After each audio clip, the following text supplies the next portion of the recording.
এটা একটা নবীজির হাদিস। আশ্চর্য এই হাদিসটা শোনেন।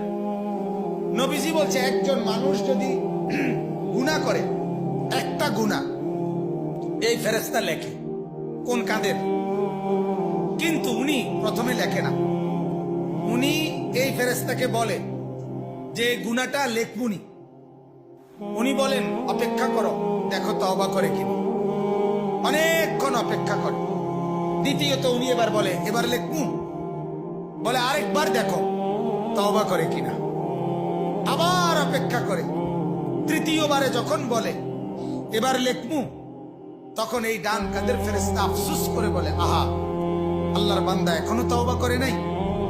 আহ ঠিক আছে, লেখো, এখন লেখো, তবে একে এক লেখো। একে কত? গুনাহ একে, নেকি একে, কম পক্ষে 10, আর গুনাহ একে। আচ্ছা, এটাও লেখছে কয়বার অপেক্ষা কইরা?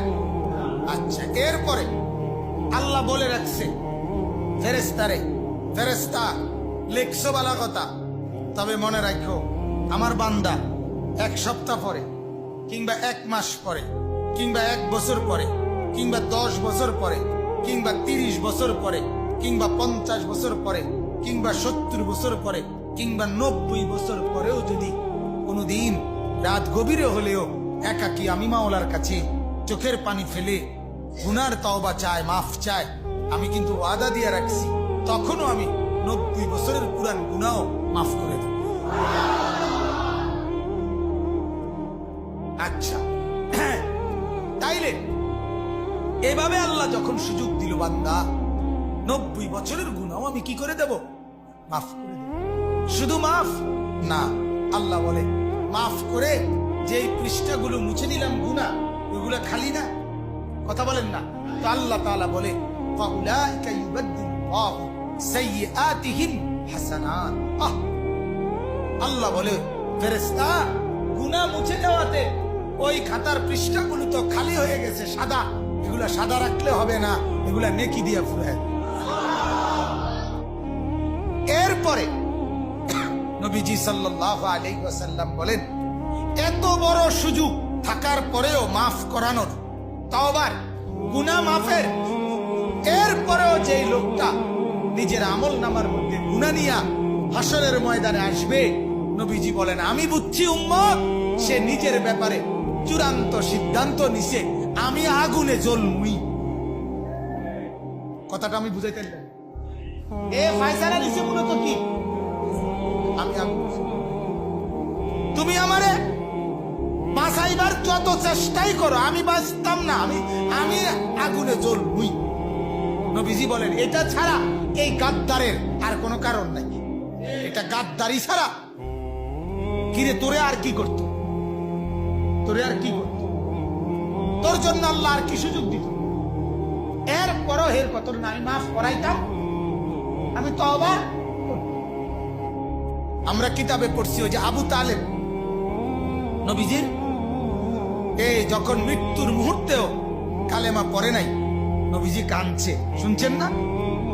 শেষ আল্লাহর নবী শত অনুরোধের পরেও যখন ঈমান আনে না, তখন নবীজি চোখের পানি ফেলে বলছে চাচা আপনি যদি ঈমান না আনেন আপনি তো জাহান্নামের আগুনে জ্বলবেন চাচা, আমি কেমনে সহ্য করব? আপনি আমার এত প্রিয় চাচা, এত কষ্ট করছেন আমার লাগিয়া, আপনি আমি এটা মানবো কেমনে? নবী বলছে কথা, চাচা কি করতেছেন?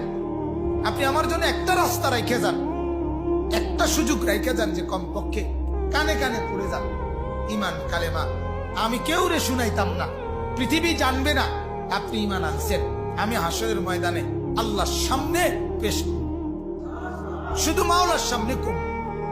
দেখেন, এরপরে আবু তালেব বলছে না। নবীজি তখন বলছে চাচা তাইলে শুধু ঠোঁটটা আমি কালেমাটা পড়ি, আমনে শুধু ঠোঁটটা নাড়ে। আল্লাহর নবী বলছে চাচা ঠোঁটটা কদ্দুর আমনে লগের নাড়া, আমি তো আইলে মাওলার কাছে এটা কইতাম পারুম যে আমার চাচা কালেমা না পড়লে ঠোঁট নাড়াইছে, করছে দেখি। চিন্তা করছেন বাজার? এই মিয়া এত শক্ত কি করে নাই, ঠোঁটটাও নাড়াইছেন। তখন আল্লাহ নবী বললেন, চাচা আহা আমি কেমনে সহ্য করব, এই কথাটা বলার জন্য দেখেন, আমি কেমনে সহ্য করব চাচা, আপনি জাহান্নামের আগুনে জ্বলবেন, আমি এটা মাইনা নিব কেমনে? এই তখন আবু তালেব এই শক্ত এই বেড়ায় কি বলছে জানেন, এটা কিতাবে স্পষ্ট ইবারত আছে। আবু তালেব বলছে, মুহাম্মদ আন-নারু খায়রুম মিনাল আর, আন-নারু খায়রুম মিনাল আর, আর আইন আলিফ রা, আর মানে লজ্জা শরম। আবু তালেব বলছে, মুহাম্মদ ভাতিজা, মানুষের কাছে লজ্জা পাওয়ার চাইতে আগুনে পোড়া বালা।